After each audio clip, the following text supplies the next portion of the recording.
Hey, Coach, it's Trevor. Kevin Steele has bounced around a lot over the years. Been Alabama, LSU, Tennessee. You faced him a couple of times when he was at Auburn. How has he evolved since you let him go 11 years ago as a coach? And what are some of the common characteristics of his defenses? Well, he's a great coach. He's always been a great coach, and usually 4 down. That's typically kind of how he's played. But in a lot of man coverage, multiple with his coverages, aggressive. That attack type of defense. That's kind of how he's always done it. And then I think he's been able to adapt wherever he's been and the personnel that he has. Obviously, this is his first year down there, and they're still trying to all get on the same page and all that type of stuff. But the basics of who he is still in play. I mean, again, aggressive, 4 down, multiple with how they play their safeties and corners, but a lot of man to go with it. And again, a well-coached group. Dabo, this is Larry. I guess back last December, did Dan consult with you when he was deciding whether to go down to Miami? Yeah, we talked about it for sure. He actually came over to my house to let me know what was going on, and we talked through it. Kind of talked about the opportunity and why and all that. It was just a great opportunity for him. And a chance to. He went to grad school there. I think just something that kind of the next chapter for him and something he wanted to go do. But yeah, we definitely talked through it. Hey, Coach. I'm Liam from The Advocate in Baton Rouge, so I cover LSU. I am doing a story on first-year head coaches, and I'm wondering what you think, what resources or pieces in place can make a first-year head coach achieve quick success? Bunch of good players. That'd be the first thing. You got to have. I mean, I have never seen a good coach. I've never seen a good coach that didn't have good players and especially a good quarterback and a good staff around it. So I think that's the basics right there. You always want to have good support and good resources for sure, and good alignment as far as your board, and president, and AD in my world. But at the end of the day, it's you got to have good players that buy into what you're trying to do. You need a quarterback, and you got to have a great staff. So that's the main thing. And then I think just having a vision for what it looks like, being able to articulate that, being able to get people to buy into that, putting your processes in place, and being able to get everybody on board with understand why you're doing what you're doing and buying what you're doing. So there's a lot to it, but for a first-year coach, the people you come to work with every day, and the players. And again, make sure you got a good quarterback. Coach, you all have an opportunity to win 10 games on Saturday for a 12th straight year. Had to overcome a shortened COVID season in 2020. Last year had to overcome all the injuries and adversity. None of your players opted out in the bowl game, which was highly unusual. How much pride do your players take in keeping that run going? Oh, a lot. That's right now there's only 2 teams in the history of football to have 12 10-plus win seasons, and that's Bobby Bowden's Florida State and then this current Alabama group, Coach Saban. So we have a chance to be the 3rd this weekend to ever do that in the history. So that's something that we all take a lot of pride in. And if you go back to 2011, and that was one of the things that I said in one of those press conferences, after we won 10 games. We were excited. We won the league for the first time in 20 years, won 10 games for the first time in 20 years. And I remember vividly, because everybody was all excited. I'm like, well, this is good. This is good. but let's go put 4 or 5 or 6 of these in a row together and create consistency. I didn't know we'd go put 11 and hopefully 12 plus together, but that's how it's worked out. And man, I'm just appreciative of all the teams that have battled to keep a streak like that alive. That's just amazing. It really is. And especially when you think about you had to overcome COVID. How many teams won 10 games during COVID? And then last year again, 4-3 and winning 6 in a row to finish the year was amazing. So it's special, and it's the type of consistency that leads to championships. You're not going to win a championship every year, but when you can have that type of consistency competitively, you put yourself in position. You'll have your fair share of those opportunities and times where you get it done. Dabo, with Frank being at Miami now, do you have to change anything up as far as signals or any of that kind of stuff, or is it enough different from year to year that you don't have to really worry about it? Yeah, we change all that stuff every year. Anyway.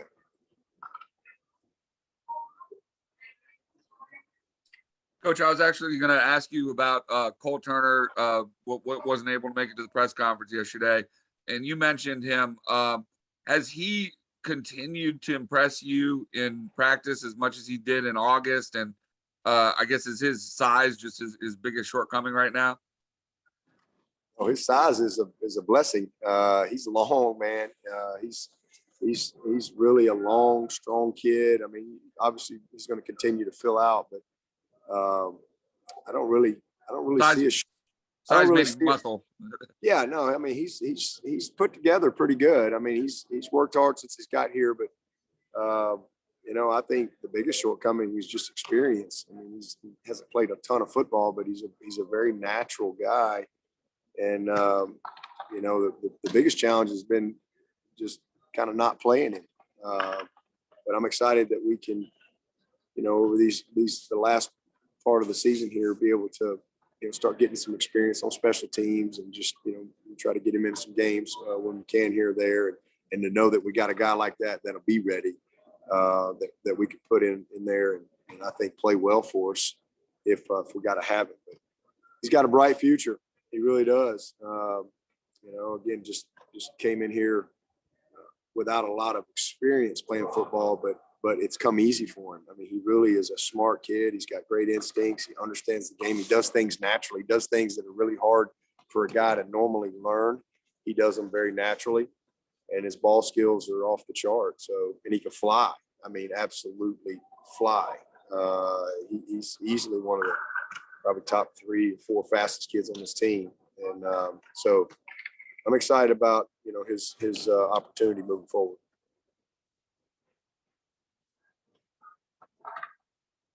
Yeah, but do you think that does Trenton have a chance to play this week? Trenton Simpson? Yeah, absolutely. I think, he and Bo are both, as we said the other day, kind of day to day working back into practice. And I think both those guys have a chance. So, we're hopeful.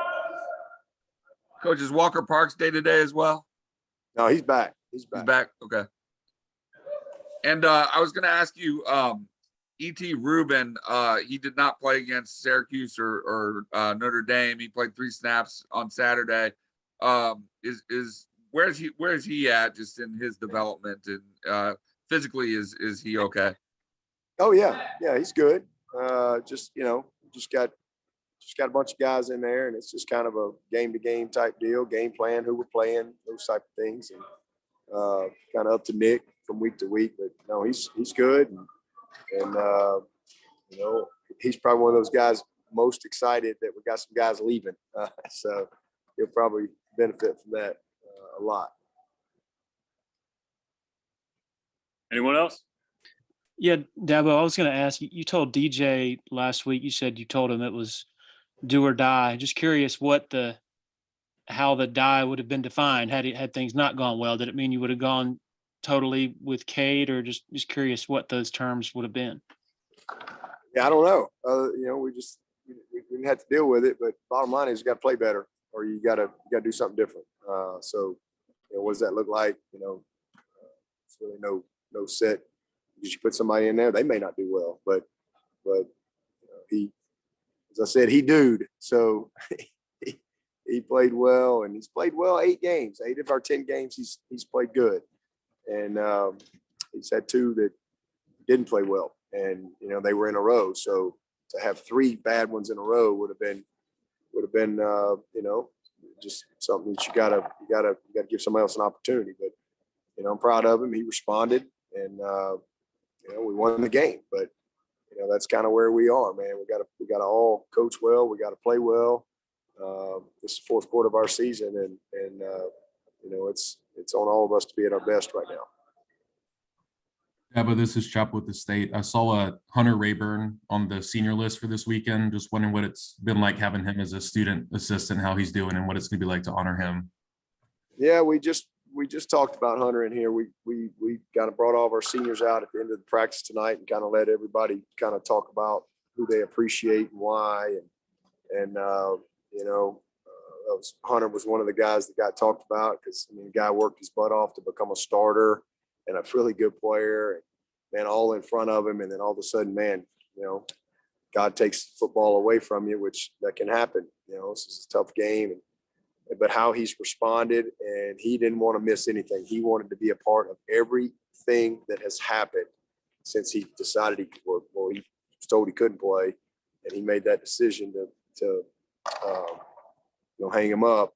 He has not missed a thing, from mat drills to spring practice to he's traveled every game. I mean, he has embraced his role every day, helping run our scout team in all the meetings. I mean, he's been here just as if he was a player, and I just got such a great appreciation for that. He's a great kid, and getting ready to get married and got a bright future ahead of him. But he's one of those guys I appreciate, as does his teammates.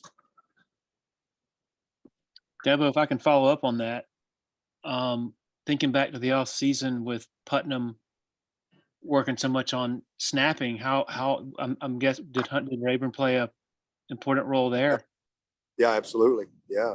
He and Trotter, those guys all did a great job. And Trotter's, I hadn't even had a chance to even, nobody's really asked me about it. I had a chance to talk about him because we were expecting to get him back, but he actually back in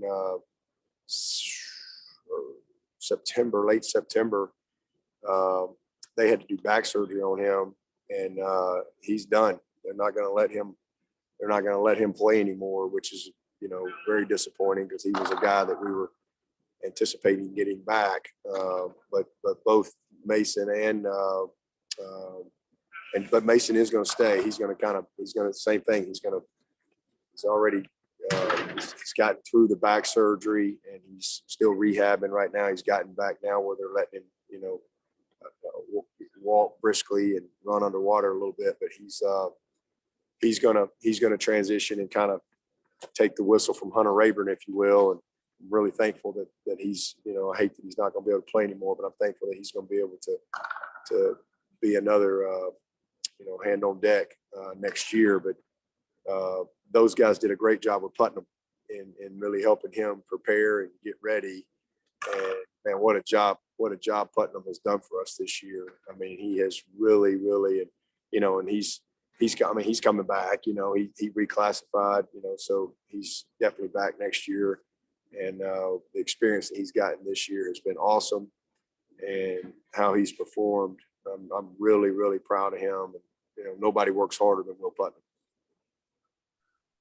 Coach, Yeah, but with Trotter, I was just going to ask, with Trotter, how did y'all kind of discover that, and what was that whole process like? It was crazy. Honestly, he got out of bed and couldn't walk.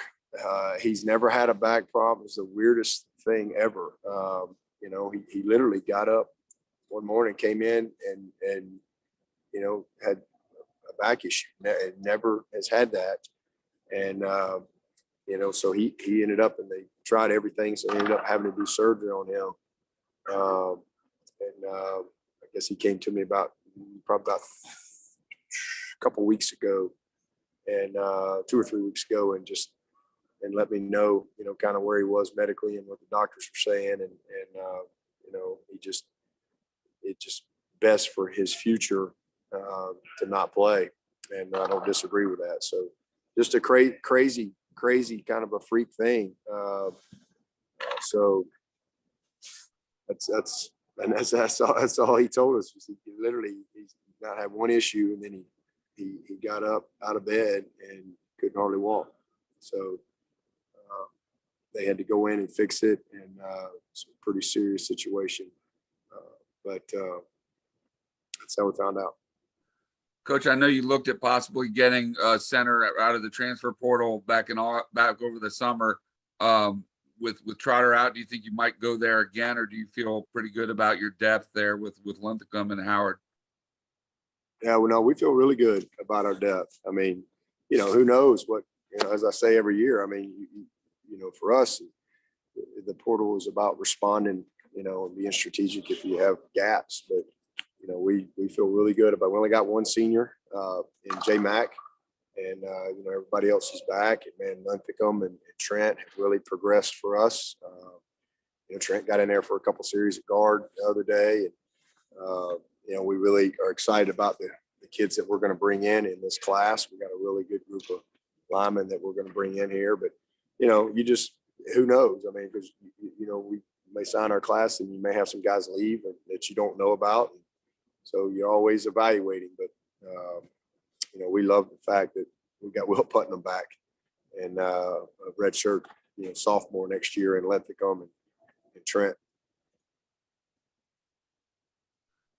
Coaches, Mallory, number 85, one of the more underrated tight ends in the country.